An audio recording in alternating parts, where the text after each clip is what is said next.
কারামুক্তির পর নানা অসুস্থতার কারণে বিধিনিষেধের বেড়াজালে আটকে ছিলেন সাবেক প্রধানমন্ত্রী বেগম খালেদা জিয়া।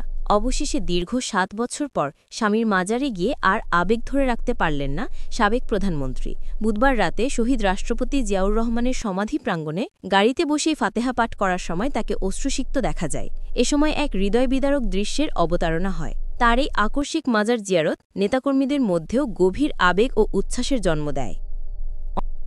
অনেকদিন ধরেই অসুস্থ তিনি, তবুও গুলশানের বাসভবন ফিরোজা থেকে একটি নীল গাড়িতে করে বের হন স্বামীর কবরে কোরআন তেলাওয়াতের উদ্দেশ্যে। বুধবার আনুমানিক রাত ১১টায় এভাবেই শহীদ রাষ্ট্রপতি জিয়াউর রহমানের সমাধি প্রাঙ্গণে আসেন সাবেক প্রধানমন্ত্রী বেগম খালেদা জিয়া।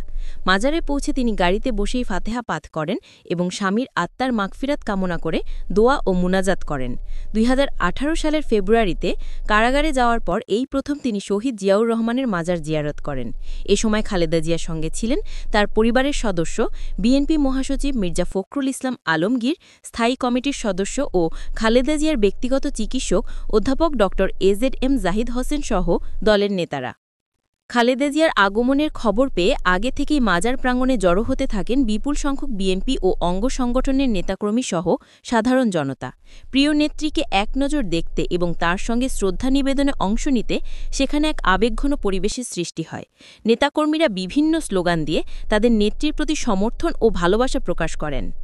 জিয়া যখন আপনার ওই হাজিরাগুলা দিত তখন আমরা দেখতাম, তাও অল্প সময়ের জন্য দেখতাম। খালেদা জিয়ার এই মাজার প্রাঙ্গণে যাওয়া রাজনৈতিকভাবে তাৎপর্যপূর্ণ বলে মনে করছেন অনেকে। দীর্ঘ সময় পর জনসম্মুখে তার এই উপস্থিতি নেতাকর্মীদের মধ্যে নতুন করে উদ্দীপনার সঞ্চার করবে বলে ধারণা তাদের। মানুষ আছে যারা জীবনে কল্পনা করে নাই যে কেউ বেগম জিয়ার গাড়িটা দেখব, এটা বেগম জিয়া আজকে রাতে প্রমাণ করলো। নিশ্চিত গণতন্ত্রের বিজয় আছে। এ সময় ফিরোজার সামনে সাংবাদিকদের মুখোমুখি হন বিএনপি নেতা ডাক্তার এজেড জাহিদ হোসেন। বলেন, বিএনপি চেয়ারপারসন রাজনীতি থেকে অবসরে যাননি। ভারপ্রাপ্ত চেয়ারম্যান সবসময় তার সাথে রাজনৈতিক বিষয় নিয়ে আলোচনা করছেন এবং তার পরামর্শ ও নির্দেশনায় দায়িত্ব পালন করে যাচ্ছেন। আমাদের ভারপ্রাপ্ত চেয়ারম্যান জনাব তারেক রহমান সাহেব বলেছেন ম্যাডামের রাজনীতি কিভাবে উনি রাজনীতিতে অংশগ্রহণ করবেন। দলের চেয়ারম্যান স্বাভাবিকভাবেই উনি রাজনীতিতে আছেন, উনি রাজনীতি থেকে অবসর নিয়েছেন, ঘটনাটি তা নয়।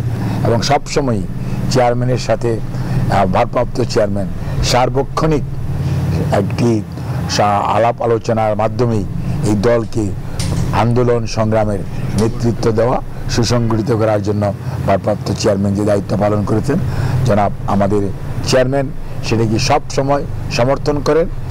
নিবেদন শেষে সাবেক প্রধানমন্ত্রী ও বিএনপি চেয়ারপারসন বেগম খালেদা জিয়া তার গুলশানের বাসভবন ফিরোজায় ফিরে যান। জাফরানা আলী, চ্যানেল বাংলা 24।